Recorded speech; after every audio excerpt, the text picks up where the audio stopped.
Salut les vaillants, j'espère que vous allez tous et toutes bien en ce jour de pleine lune en Scorpion. Je vais vous parler dans cette vidéo de François Damien. Je viens de tomber sur cette vidéo donc sur la chaîne YouTube Real Life pour des raisons de droit d'auteur. Je ne vais pas mettre play. Je vais appeler cette vidéo Rebondi astrologique parce que bien sûr le titre m'a de suite interpellée en tant que passionnée d'astrologie. François Damien, timide, réservé et incapable de se concentrer. Il faut dire que c'est un acteur que j'apprécie beaucoup. Vous le savez, pour beaucoup ici, je vous prépare une grande série de vidéos, une vie vue du ciel, dans laquelle nous irons voir des célébrités et regarder au regard de l'astrologie ce que le symbolisme peut nous dire sur leur réalisation personnelle. Il est évident que dans un premier temps, je prendrai des gens qui sont passés de l'autre côté du voile, mais comme François Damien a fait, on va dire, une interview. Je ne vais pas dévoiler des choses dérangeantes pour quelqu'un qui est encore sur cette terre. Donc, je me permets de vous faire un tout petit débriefing astrologique sur ces mots timides, réservés, incapables de se concentrer. Je dois bien sûr vous avouer que c'est un acteur que j'apprécie particulièrement, qui m'a toujours énormément touchée dans ce qu'il dégageait, on va dire. Donc je vais essayer de mettre de côté, bien évidemment, ma sympathie pour lui, me concentrer sur ces 3 petits mots. Ça ne vaut pas une étude complète du thème astral, bien sûr, mais pour les passionnés que vous êtes, allons voir, voilà, ces 3 mots, comment on peut de suite les voir dans son thème. Donc réservé, timide et a du mal à se concentrer.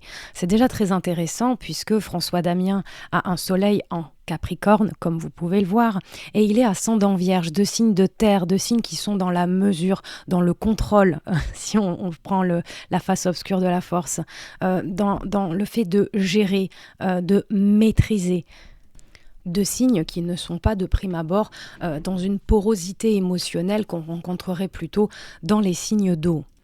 Mais, comme vous pouvez le voir, son soleil qui est certes en Capricorne, je tiens à préciser que le Capricorne et la Vierge sont des signes extrêmement drôles qui ont beaucoup d'humour, n'en plaise aux écrits premier degré d'astro quand on débute et qu'on part de la caricature toujours pour aller vers l'essentiel, bien sûr, en astrologie. Mais quand on creuse, bien sûr, l'humour serait à décomposer à travers les 12 facettes du zodiaque, à travers les 12 signes. Mais le Capricorne et la Vierge chez les humoristes, c'est quand même quelque chose. Je disais donc un soleil en maison 4, la maison affiliée au Cancer. Donc je vous parlais d'un signe d'eau, bingo, on a quand même une maison très occupée, la maison 4, avec le Cancer. Et François Damien est quelqu'un qui est né à quelques heures d'une pleine lune en Cancer. Donc vous voyez le soleil en Capricorne et la lune en Cancer en maison 10. Nous avons également un nœud nord en maison 4, je vous renvoie sur ma vidéo sur le nœud nord et le nœud sud. J'ai aussi fait 2 autres vidéos sur les 12 axes des nœuds lunaires au travers de célébrités connues. Donc un émotionnel quand même assez fort, hein. Déjà une pleine lune, c'est le mythe du loup-garou dans la pop culture, hein, donc c'est pas des moindres. Le Capricorne, certes, est dans sa tour d'ivoire, dans sa carapace qu'on retrouve en face en Cancer, mais c'est un axe hyper émotionnel, en tout Capricorne sommeil en Cancer bien évidemment, et hyper relié au côté, à l'axe parental, hein, le fait d'être parent, le fait d'avoir été un enfant qui devient un parent. Et je repense, j'ai plus le nom, je suis désolée, je vous fais ça à l'intuition comme ça, le film qu'il a fait où il recherche une famille pour pouvoir gagner un repas avec je ne sais plus quelle célébrité, hein, un cycliste, pour justement offrir à son père ce repas avec ce mec dont il est fan. Rappelez-moi en commentaire le nom du film, je suis désolée, ça m'échappe. Mais voilà, je trouve ça quand même, ce film est hyper représentatif de son thème. Je ne sais pas lui personnellement ce qu'il a vécu dans sa famille, on n'est pas là pour aller dénuder, on va dire, ce côté intime de sa vie. Mais déjà, par rapport au terme timide, réservé, bon, un Capricorne en maison 4, né sous une pleine lune en Cancer, le Cancer, c'est là où on se protège, c'est là où on se sent appartenir, c'est là aussi où on peut se sentir vulnérable. Alors que le soleil est en maison 4 chez la lune, on comprend de suite que ces mots-là prennent tout leur sens, en tout cas, au regard de son thème astral. Sans oublier l'ascendant Vierge, donc à 25 degrés de la Vierge, qui bien sûr rajoute ce côté pudeur qu'on peut tout à fait relier à la Vierge, maîtrise, parcimonie de son rayonnement personnel, de son aura, alors qu'il a un Pluton en maison 1 en Balance, bien évidemment, rétrograde en plus, donc c'est tout un taf qui est relié à quelque chose d'antérieur et de bien plus lointain, et qui fait qu'il peut facilement se sentir percé à jour, voire lui facilement percer les autres à jour quelque part. Ensuite, qui a du mal à se concentrer. Donc ça m'a fait beaucoup rire. La concentration, la première chose qui nous vient en astrologie quand on pense à concentration, c'est à Mercure. Et justement, on voit bien que le Mercure, il est en Capricorne. Donc on se dit, attends, Mercure en Capricorne, justement, c'est celui qui réfléchit 15 fois avant de parler. C'est celui qui va privilégier les faits, le côté tangible de son expression, qui est vraiment, qui repose sur une structure, sur une élaboration intellectuelle, c'est dire. Donc la concentration est quelque chose qui sied très bien au Capricorne, mais l'astrologie nous invite toujours à apprécier nos paradoxes. Et justement, nous avons donc un Mercure à 20 degrés des Capricornes, opposé à la Lune. La Lune, c'est ce qui est lunatique, c'est ce qui change, c'est notre intériorité, c'est notre intuition. Donc on a le mental cartésien, plus avec Mercure en Capricorne, qui s'oppose à la Lune en Cancer, hyper émotionnel, en maison 10. Donc oui, au niveau de la carrière, au niveau du fait qu'il ait pu être célèbre, qu'il ait pu être vu, les lunes en 10 sont souvent des gens qui deviennent connus, puisque la lune, c'est le peuple, c'est la notoriété. Donc il est vu, ok, dans sa carrière. Une carrière d'ailleurs, milieu du ciel, qui commence en Gémeaux. Donc une carrière hyper reliée à son Mercure, hyper reliée à ce qu'il va dire, à ce qu'il va exprimer, à ce qu'il peut écrire aussi. Je crois, je ne suis pas sûre, mais il est acteur, mais aussi réalisateur, Et ce Mercure, donc très cartésien, on va dire, en Capricorne, opposé à la Lune, oups, déjà, ça amène une dualité assez intéressante, se retrouve conjoint à Jupiter. Jupiter, c'est la planète du Sagittaire, c'est le dieu des dieux, c'est la plus grosse planète du système solaire. Lors de la formation du système solaire, Jupiter a failli devenir un soleil. On aurait été dans un système solaire à double étoile. Bon, on serait pas là pour en parler, ou on ressemblerait pas à ce qu'on ressemble aujourd'hui pour en parler, mais il y a une idée d'exagération, de fougue. C'est une planète de feu avec cette idée de Sagittaire. Mais en Capricorne, donc c'est en même temps... J'ai l'impression qu'on voudrait vouloir maîtriser ce Jupiter, immaîtrisable bien évidemment, puisque c'est Zeus, le dieu des dieux.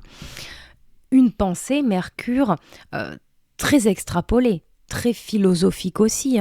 Jupiter et le Sagittaire nous invitent à aller voir le lointain, ce qui est éloigné de nous. Donc en même temps, ça va dans tous les sens, dans la structure même des choses quelque part. Ensuite, qui dit maison 3, qui dit... Je vous ai spoilé le truc. Qui dit concentration, communication, cerveau, mental, dit maison 3. La maison de Mercure, la maison des Gémeaux. Le Gémeaux, c'est son milieu du ciel, donc c'est éminemment important. Et Mercure, on l'a bien vu, il a une épopée à traverser. Il n'est pas que en Capricorne, si je puis le dire comme ça. Donc on regarde sa maison 3, déjà une maison 3 qui commence en Scorpion. Et on connaît cette lucidité qu'il amène dans ses propos, ce franc-parler qui lui permet, pour moi, peut-être de contacter son Pluton en maison 1 aussi, puisque Pluton gouverne le Scorpion. Mais qu'est-ce qu'on voit en maison 3 en concret, si je puis dire, en planète ? Neptune en Sagittaire, donc chez Jupiter, cette fameuse planète qui est conjointe à son Mercure, donc c'est pas facile de s'en dépêtrer de cette histoire. Et Mars. Alors Neptune... Pour vous la faire simple, on n'est pas dans une grande interprétation de thèmes précis et poussés. Neptune, c'est la nébulosité.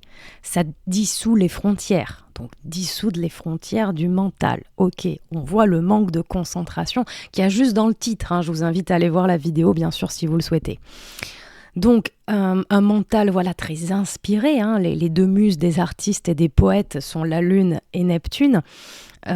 Mais un côté un peu dissous bien sûr, diffus, manque de limites, et c'est vrai que la concentration c'est plutôt saturnien, c'est plutôt capricorne. On le sait, il y a Mercure en Capricorne, mais il y a une épopée à traverser. Et l'autre planète, beaucoup trop drôle, je trouve, par rapport à cette phrase manque de concentration ou a du mal à se concentrer, c'est Mars. Mars, cette planète d'impulsivité, cette planète de spontanéité dans la maison de la communication. Cette planète qui file droit, qui réfléchit après, si je puis dire. Une planète guerrière aussi, qui peut piquer dans le phrasé, dans la communication. Bon, la maison 3, bien sûr, me fait penser aux frères et sœurs, sachant que son thème, entre le Capricorne, le Cancer, le nœud nord en Capricorne, mais en maison 4, il y a tout un truc au niveau de la famille, pour moi, en lui qui se joue. C'est une épopée vraiment assez intéressante. Je sais vraiment pas ce qui se passe au niveau de sa famille, sa représentation qu'il a de la famille qu'il a eue et celle qu'il aura. Mais il y a quand même vachement quelque chose. Donc ce Mars, en maison 3, en Sagittaire, donc chez Jupiter, la planète qui est conjointe à son Mercure justement, qui va dans tous les sens entre guillemets. Et le plus beau, je vous disais justement que la concentration c'est Saturne. Qu'est-ce qu'on a ? On a Mars à 12 degrés du Sagittaire, on a Saturne rétrograde à 14 degrés. Donc symboliquement, Saturne recule et va vers ce Mars. Donc on a la lenteur, la concentration, Saturne en Gémeaux rétrograde. Donc en plus, il y a un karma au niveau de du mental, de la communication, de l'expression de soi-même. Mercure devient par 2 fois le maître dans son thème puisqu'il est ascendant Vierge, milieu du ciel en Gémeaux. Ces 2 signes sont gouvernés par Mercure. Bref, j'essaye de pas trop partir en technique. L'idée, c'est quand même que ça reste du divertissement et une petite vidéo comme ça, en aparté, que je vous fais en spontané. Mais voilà, cette planète Mars de l'impulsivité, de l'instantanéité, des choses, du mouvement, de l'action, opposée à Saturne. Donc là, pareil, c'est une épopée, ça devient tout un truc. En Sagittaire, le signe où on extrapole, où on va plus loin, où on se relie à quelque chose de plus grand que soi, peut-être très spirituel dans une certaine mesure, ou au contraire, on se ferme à la spiritualité parce que Mars, c'est ce pourquoi on se bat pour ou contre quelque chose. Donc je ne sais pas au niveau spirituel où il en est, si ça l'intéresse ou pas. Et dernière chose par rapport à ce côté... pas prudent, c'est prudent que j'ai envie de dire en fait, mais... ce côté réservé qu'on voit dans le titre de la vidéo, on a Vénus, le relationnel, la planète maîtresse de la balance, qui est un petit peu son deuxième ascendant, dirons-nous, puisqu'en plus il y a une planète en maison 1 en balance, la planète du relationnel, qui se place en maison 4, donc la famille, là où on se sent en sécurité, là où on se sent appartenir, et bien d'autres choses à un certain niveau, mais en Capricorne. Et comme nous dit si bien Luc Biget dans ses ouvrages, j'adore cette phrase, Vénus en Capricorne nous parle de cette plénitude octroyée, ou qu'on octroie, aux sédentaires du désert. Vous voyez ces nomades, ces Touaregs qui sont seuls dans le désert, qui sont bien avec la Voie lactée au-dessus d'eux. Si tu veux voir les étoiles, va au milieu du désert, quoi. Il n'y a rien, tu vois. Donc, au plus près du cosmos, là où la Terre touche le ciel et le rencontre avec cette idée de montagne Capricorne, voilà, voilà cette plénitude octroyée aux sédentaires du désert. Je trouve ça hyper émouvant. Parce que oui, on a quelqu'un de pudique. Oui, on a quelqu'un qui a une vie intérieure, mais hyper dense, qui peut peut-être ne pas bouger physiquement, mais dans sa tête, il se projette... à 10 000 lieues au-dessus du ciel et 20 000 lieues sous la mer, parce que le Capricorne, il a grimpé la montagne, ok, la petite chèvre, et puis Zeus est mu de ses prouesses, de cette petite chèvre qui a été résiliente, qui a été disciplinée, qui tous les jours a continué à gravir la montagne, qu'importe le dénivelé, qu'importe la météo qu'elle subissait, etc., lui a offert une queue de poisson pour qu'il puisse justement aller découvrir les fonds marins. Plus bien évidemment une pleine lune en Cancer, de quoi rajouter cette idée de vie intérieure assez ouf. Mais quand ça sort, maison 3, quand ça sort Mercure, cette vie intérieure, manque de concentration, La vidéo dit même, enfin le titre de la vidéo ose le mot incapable de se concentrer. Bon, moi c'est ce genre de mots, j'apprécie pas trop, vous vous en doutez. C'est vrai que la concentration c'est une plus-value dans notre société. On est dans une société vraiment gouvernée, on va dire, ou inspirée par l'archétype de la Vierge et le Capricorne. Donc si on n'arrive pas à gérer, on va dire, ses énergies, on est de suite marginalisé, mis de côté, il y a un truc qui va pas. Mais ça va éminemment plus loin, je trouve, parce que se concentrer, c'est pas bouger. Hein, on pense à l'enfant sage qui ne bouge pas, qui se tait à l'école, qui pose pas de questions. Je suis désolée, avec un Mars en maison 3, on a 1000 questions. Avec un Neptune en maison 3, on a 1000 questions. Et en plus de ça, on a la lune noire, donc Lilith, en Sagittaire à 27 degrés du Sagittaire, qui reste en maison 4, elle est placée en maison 4 en calcul Placidus. Donc en plus, au niveau karmique, entre guillemets, il y a vraiment quelque chose sur les grandes questions de la vie qu'on se pose. Et on vient donc se reconstruire en Gémeaux.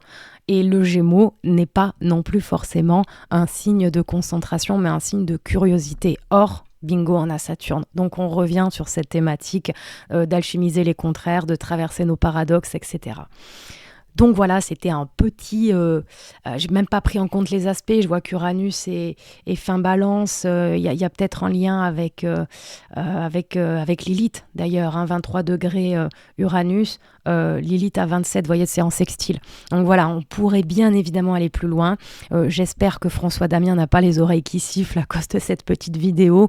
En tout cas, c'est fait avec beaucoup de respect de ma part, beaucoup de pudeur aussi. Hein. J'ai du Capricorne et de la Vierge dans mon thème, donc je ne peux que comprendre le fait qu'être mis sous les feux des projecteurs puisse être un petit peu dérangeant. Surtout quand on parle de ça. Mais en tout cas, voilà comment un petit titre sous une vidéo peut nous sauter aux yeux en astro. Je vous souhaite une belle fin de journée, les vaillants. Bis cosmique sur vos tronches et à tout bientôt là-haut.